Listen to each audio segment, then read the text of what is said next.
Hi and welcome back to Cheeky Crypto. Today guys, we're going to be jumping down into the world of Bitcoin, just taking a look at what's been going on most recently and what I would expect to happen next. As I get into the video, if you find it useful and informative, smash the like button. I do appreciate that. If you're new to the channel, then do go ahead and subscribe, tap the bell, select all the notifications, and in doing so you will stay up to date with everything that we do here at Cheeky Crypto. And this is going to be a brief video. I am doing this from the hotel room this morning, so the audio is going to be a little bit off, and yeah, I'll try to get through as much of the kind of updates as I possibly can as quickly as I can. So here we have Bitcoin paired up with USDT. We're on the hourly chart and Binance is our data source here. Now, still ranging sideways. Following on from yesterday, you can kind of see we had the higher target and the lower target, lows being 15,285 and the highs being 18,467. Now when we start taking a look at the substructures here, we can see that we still have potential to break upwards, at least for a B wave to the move to the downside, right? So this is going to be a little bit messy, so I'll kind of try to keep this as best I can and as kind of tidy as I can. But basically we can see that this this area just here is lower than this wick here, okay? And this basically means that we still have a potential wave count to the upside that falls like this, and it still comes up into this higher B wave. And we have a sub wave count that also shows this, okay? So there's a few sub counts just coming on here, just like so. Okay, and we also have another one just up here, 1, 2, and 3 here. So essentially, it looks like we've still got got to come down a little bit more here. So we've got to come down just a fraction more before we can then maybe think about this move to the upside. So this ranging market is incredibly difficult to navigate. So we want to be really cautious because both of these targets are still technically possible, right? Until we kind of break up higher than this high point up here at 18,190, or down lower than this one down here, which is the existing low. I think that's about 15,591, right? So we've got to break down lower than this or higher than this one to confirm one of these moves. Once these moves are completed, we should stop ranging. And once we've stopped ranging, we can then actually start to participate back in the market again. Right now, it's a bit too risky because both of these technically could be in play, and therefore it's really difficult to know whether you should go long or go short on the market. Or essentially, if we're looking for lower lows or higher highs and all those kind of things within this kind of ranging section of Bitcoin's chart.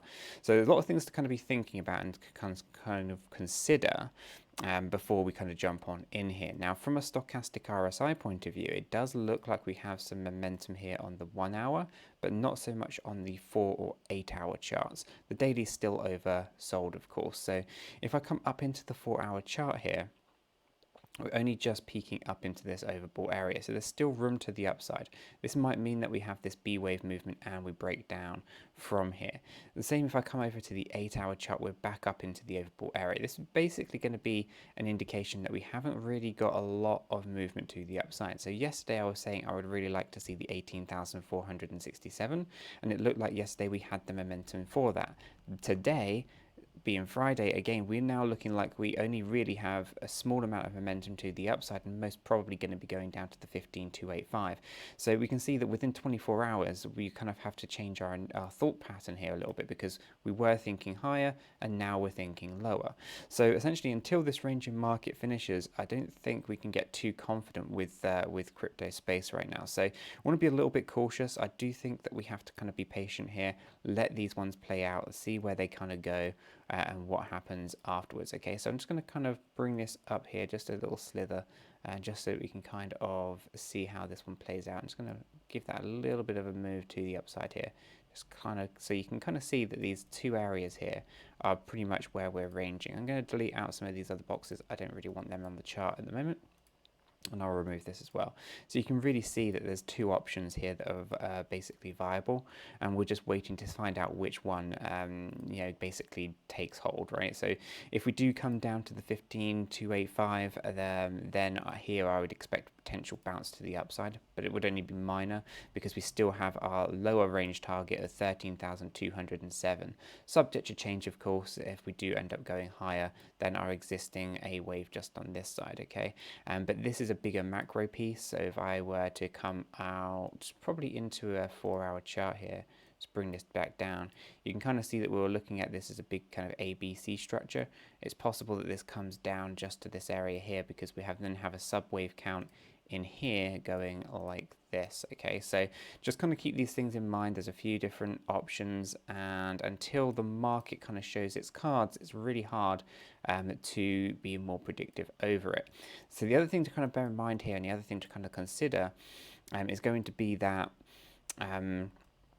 essentially, whilst everyone is very nervous and in these uncertain times when it comes to BTC, we need to be aware that a lot of people are losing confidence in the exchanges, right? With FTX and everything else that's going on, a lot of people are withdrawing, putting into cold storage, into self-custody, which is a fantastic thing to do. I think everyone should be doing that.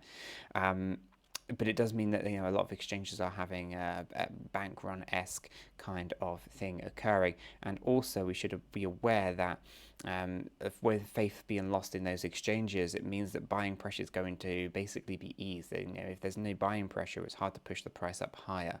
Okay, so until confidence comes back into those exchanges, I do not expect much to happen here with BTC. So it's one of those. Keep a close eye on everything. See how kind of the next kind of few days go over the weekend. I imagine more kind of sideways trading, and hopefully maybe next week we'll actually get a direction in the market from Bitcoin, and that will help us understand where we are in the kind of larger picture. I'm going to leave this video there, guys. If you have found it useful, you know what to do. Smash that like button, join us down in Discord, and if you're new to the channel, make sure you subscribe, guys. Until the next one, have a fantastic day.